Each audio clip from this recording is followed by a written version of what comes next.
মালয়েশিয়ায় কাল পর্দা উঠছে ৪৭তম আসিয়ান সম্মেলনের ১০ সদস্য দেশের শীর্ষ নেতাদের পাশাপাশি অংশ নেবেন মার্কিন প্রেসিডেন্ট ডোনাল্ড ট্রাম্প। উপস্থিত থাকবেন জাপান, ব্রাজিল এবং দক্ষিণ আফ্রিকার শীর্ষ নেতারাও।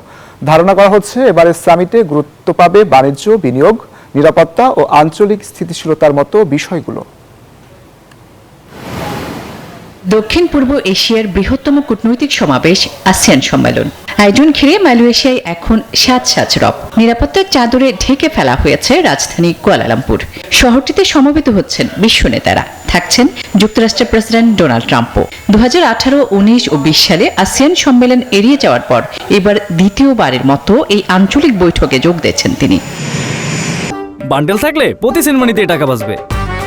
বিকাশ সেনমানি বান্ডেল কিনে জিতুন প্রতি লেনদেনে। ট্রাম্প ছাড়াও সম্মেলনে আসিয়ানভুক্ত দেশগুলোর নেতাদের পাশাপাশি উপস্থিত থাকবেন জাপানের নয়া প্রধানমন্ত্রী সানায়ে তাকাইচি, ব্রাজিলের প্রেসিডেন্ট লুলা দি সিলভা এবং দক্ষিণ আফ্রিকার প্রেসিডেন্ট সিরিল রামাফোসা।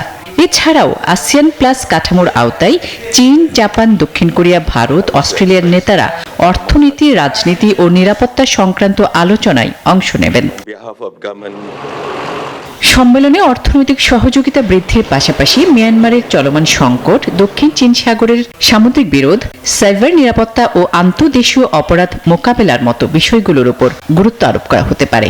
বিশেষ নজর থাকতে পারে যুক্তরাষ্ট্র ও চীনের ভূ রাজনৈতিক প্রতিযোগিতার মাঝে আসিয়ান কিভাবে ঐক্য বজায় রাখতে পারে তার উপরও।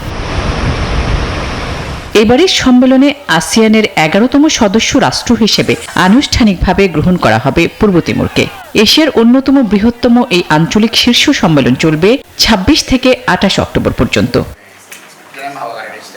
আসমা তুলি, নিউজ 24।